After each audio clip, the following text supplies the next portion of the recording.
shooting stars and cosmic visitors, exploring meteors and comets. Did you know there are cool things that zip through space?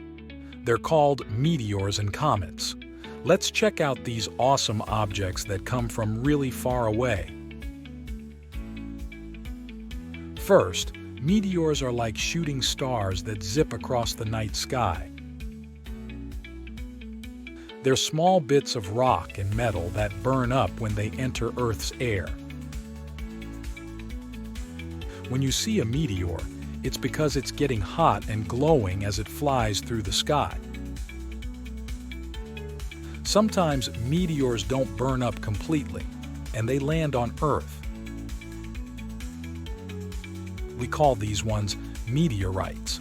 They can be tiny or huge, and they teach scientists a lot about space. Now, let's talk about comets. Comets are like icy snowballs from way out in our solar system.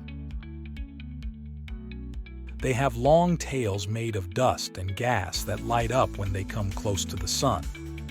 Comets go around the sun in long, oval paths and can take many years to finish one trip. When a comet gets near the sun, the heat makes some of its icy stuff turn into gas, making a bright tail behind it. Comets are some of the most amazing things you can see in the night sky. Both meteors and comets remind us of how big and awesome our universe is. They fly through space, sometimes visiting us here on Earth, and make us feel amazed and curious. So, next time you look up at the stars, watch for shooting stars and shiny comets. You might get to see these space visitors.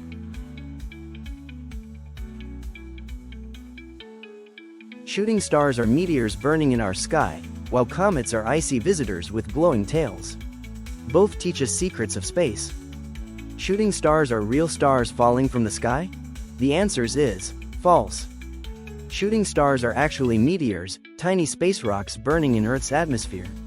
And comets? They're icy cosmic visitors with long glowing tails that shine as they get close to the sun.